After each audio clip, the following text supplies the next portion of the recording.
Indian Princess, the exclusive store for women. Fashion starts from 399 only. Visit your nearest store today. இந்தியாவுக்கு பேரதிர்ச்சி கொடுக்கும் ஒரு தகவல் வெளியாகி உள்ளது.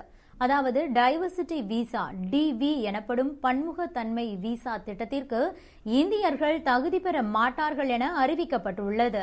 அதுவும் அடுத்த 5 ஆண்டுகளுக்கு இந்தியர்கள் இதில் தகுதி பெற மாட்டார்களாம். அது குறித்து விரிவாக பார்க்கலாம். அமெரிக்காவில் பல்வேறு வகையான குடியேற்ற திட்டங்கள் உள்ளன. அதில் ஒன்று முக்கியமானது டைவர்சிட்டி விசா, அதாவது டிவி. அமெரிக்காவில் குறிப்பிட்ட சில நாட்டினரே அதிகம் குடியேறக்கூடாது, அனைத்து தரப்பு மக்களும் அமெரிக்காவுக்கு வர வேண்டும் என்பதை உறுதி செய்யும் நோக்கில் இந்த திட்டம் கொண்டு வரப்பட்டது. சுருக்கமாக சொல்ல வேண்டுமென்றால் எல்லா நாட்டு மக்களும் அமெரிக்காவுக்கு குடியேற வேண்டும் என்பதே இதன் நோக்கம்.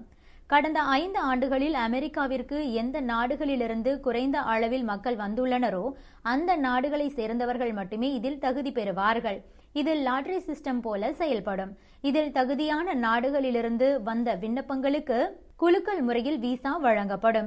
எந்த நாடுகளிலிருந்து குறைந்த அளவு மக்கள் வந்துள்ளனரோ அவர்கள் மட்டுமே லாட்டரியில் பங்கேற்க அனுமதி உண்டு. அதன்படி கடந்த 5 ஆண்டுகளில் 50,000க்கும் குறைவான மக்கள் எந்த நாடுகளிலிருந்து அமெரிக்காவுக்கு வந்துள்ளனரோ அந்த நாடுகளின் மக்கள் மட்டுமே இதில் பங்கேற்க முடியும்.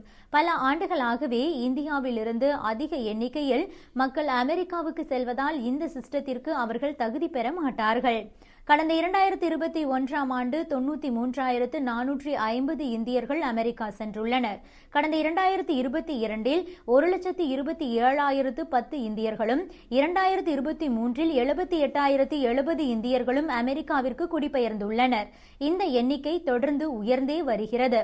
ஒப்பிட்டு சொல்ல வேண்டுமென்றால் ஒட்டுமொத்த தென் அமெரிக்கா, ஆப்பிரிக்கா அல்லது ஐரோப்பா கண்டங்களிலிருந்து அமெரிக்காவுக்கு சென்றவர்களை காட்டிலும் இந்தியாவிலிருந்து சென்றவர்களின் எண்ணிக்கைதான் அதிகம். இதன் காரணமாக இந்தியர்கள் 2028ஆம் ஆண்டு வரை இந்த டிவி லாட்டரிக்கு தகுதி பெற மாட்டார்கள். இந்தியாவை போலவே சீனா, தென்கொரியா, கனடா மற்றும் பாகிஸ்தான் போன்ற நாடுகளும் டிவி லாட்டரிக்கு தகுதி பெறாது. தகுதி பெற்ற நாடுகளுக்கான விசா ஒதுக்கீடுகள் கடந்த வாரம் புதன்கிழமை அறிவிக்கப்பட்டது. இந்தியர்கள் அமெரிக்காவுக்கு செல்வதற்கான வாய்ப்புகள் தொடர்ந்து குறைந்தே வருகிறது. H1B விசாவை குடியுரிமையாக மாற்றுவது, முதலீட்டின் அடிப்படையிலான குடியேற்றம், குடும்ப ஆதரவின் மூலம் விண்ணப்பித்தல் என இந்தியர்களுக்கு இப்போது சில வழிகள் மட்டுமே உள்ளன. இதனால் அமெரிக்கா செல்லும் கனவில் இருக்கும் இந்தியர்கள் கவலையடைந்துள்ளனர். ட்ரம்ப் பதவியேற்றதிலிருந்து அவரது நிர்வாகம் மாணவர் விசாக்களின் மீதான குடியேற்ற கட்டுப்பாடுகளையும் கடுமையாக்கியுள்ளது. சமூக வலைதளங்களில் போட்ட போஸ்டை கூட ஆய்வு செய்தே விசா வழங்கும் அளவுக்கு விதிகள் கடுமையாக்கப்பட்டுள்ளன. ட்ரம்ப் நிர்வாகத்திற்கு எதிராக கருத்து சொல்வோருக்கு விசா மறுக்கப்படுவது தொடர்ந்து வருவதாக புகார்கள் உள்ளன.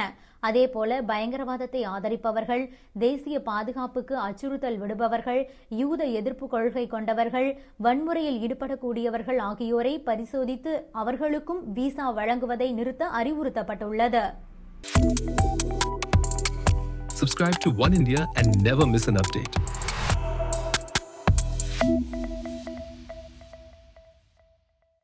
Indian Princess, the exclusive store for women. Fashion starts from 399 only. Visit your nearest store today.